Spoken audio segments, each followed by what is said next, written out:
I then, got into fashion, went to art school, moved to Paris, and when I moved to Paris, I got a job as I started off as an intern in a couple of houses, then I got a job at Yves Saint Laurent, and my love for cinema started from that onwards. Was when I moved to Paris, I had to learn French, and I started going to the movies and watched a lot of movies, and my love for cinema grew, and more I realized that it wasn't actually fashion that I liked, it was images that I liked, and this images comprises of all those elements, whether it's fashion, style, so that's where you are. Andrew Dosunmu is one of the very interesting Nigerian-born filmmakers working in the international scene. His background as a fashion photographer brings a unique representation of his stories and characters, which I think are admirable and worth studying. In his first two features, he told the story of African characters in a foreign land, adjusting to the new environment while maintaining a strong African identity and sense of community. The beautiful thing about his work is how he captures the black skin and portrays Africans in a way few other filmmakers do.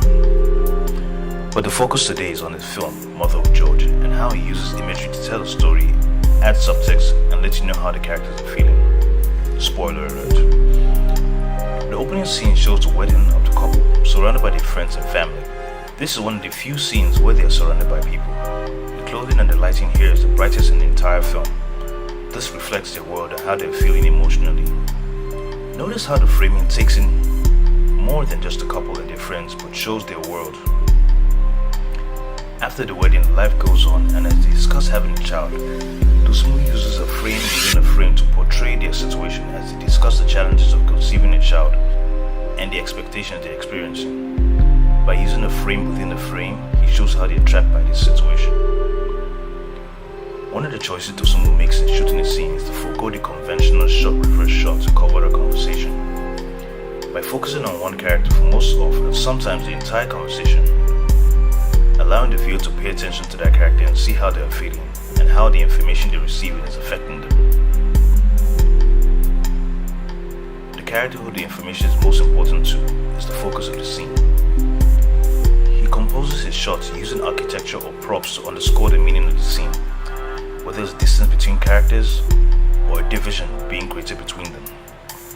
Some of his compositions represent isolation, emotionally, psychologically, or actual separation from someone. Notice how none of the images after the wedding are as bright or as colorful. Some of the scenes have a cool blue tone in contrast to the warm tones of the wedding scene. This shot combines the frame within the frame and is also isolation. B. Getting the news that Denike is pregnant, and only 3 people know his brother's not the father. He's unable to celebrate as life is about to get really complicated.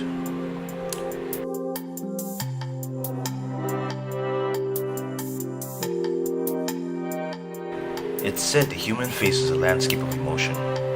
Dosunmu sometimes lets the shot linger on the face of his character without any accompanying dialogue, just sometimes silence or non-diegetic mood sounds.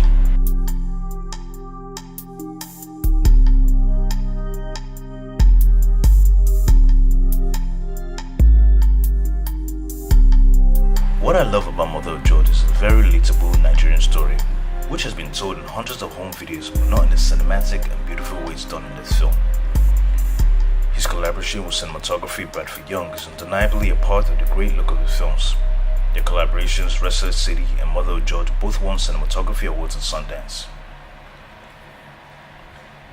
I look forward to whatever he chooses to do next and see more Nigerian stories beautifully captured cinematically by other Nigerian filmmakers, especially those